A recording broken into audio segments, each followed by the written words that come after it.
ایک مسلمان کا ایک یہودی کے ساتھ جھگڑا ہو گیا تھا. مسلمان کا یہودی کے ساتھ زمین کے معاملے میں جھگڑا ہو گیا اور دونوں چلے رسول اللہ کے پاس.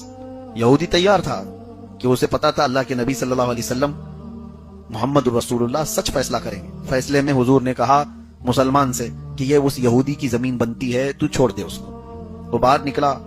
وہ کیسا مسلمان؟ ظاہری طور پر منافق تھا اندر سے. اس نے کہا میں محمد کا فیصلہ نہیں مانوں گا. اور اس یہودی سے کہا، یہودی پوچھنے لگا کہ تو اپنے نبی کا نہیں مانتا، کس کا مانے گا؟ کہا عمر اچھا فیصلہ کرتے ہیں. عدالت ان کی مشہور بھی تھی، فیصلے میں وہ بڑے کامل تھے. یہودی کہا کہ مجھے تو یقین ہے کہ جو محمد صلی اللہ علیہ وسلم نے فیصلہ کیا وہی عمر بھی کریں گے، چلو میں تو چلنے کو تیار ہوں. تو یہ مسلمان بنا مسلمان، یہ چاہتا تھا کہ سمپتی گین کرے، میں مسلمان ہوں، میرا سپورٹ لیا جائے. حضرت عمر کے پاس آیا اور اپنی بپتا بیان کی کہ ایسے ایسے معاملات ہیں، یہودی میرے اوپر حاوی ہو رہا ہے، میں تو مسلمان ہوں، میرے حق میں کچھ فیصلہ کیجیے.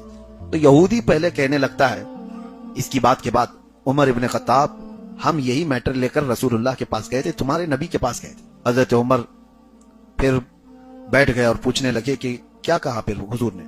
یہودی نے کہا انہوں نے میرے حق میں فیصلہ سنایا مگر یہ تمہارا مسلمان بھائی ماننے کو تیار نہیں. کہا کیا کہا اس نے؟ کہا میں محمد کے فیصلے کو نہیں مانتا اور تمہارے پاس فیصلہ کروانے آیا ہے. حضرت عمر اندر گئے اور تلوار لے کر کے آ گئے. جو محمد کا فیصلہ نہیں مانتا عمر اس کا فیصلہ ایسے کرتا ہے. اڑا دیا اور پہنچا دیا. اور یہ بات مدینے میں پھیل گئی کہ آؤ دیکھا نہ تاؤ دیکھا، ایک ہی مجلس میں فیصلہ تمام کر دیا. اور لوگوں کو تو یہ معلوم تھا کہ مسلمان ہے اور مسلمان کا اس طرح سے قتل بہت بڑا مسئلہ ہے. تو حضرت عمر کی شکایت حضور تک پہنچ گئی، رسول پاک صلی اللہ تعالی علیہ وسلم کے پاس، کہ ایک مسلمان کی گردن ماری عمر ابن خطاب نے. حضور نے بلایا، حضرت عمر سے پوچھا کیا تم نے ایک مسلمان کی گردن مار دی؟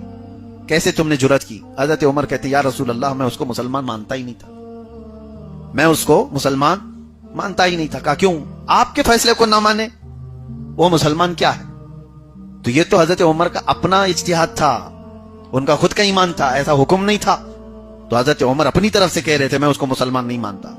اسی اسنا میں حضور ابھی کچھ کہنے والے تھے کہ جبرائیل یہ آیت لے کر کے آ گئے، فلا وربک لا یؤمنون حتی یحکموک فیما شجر بینہم.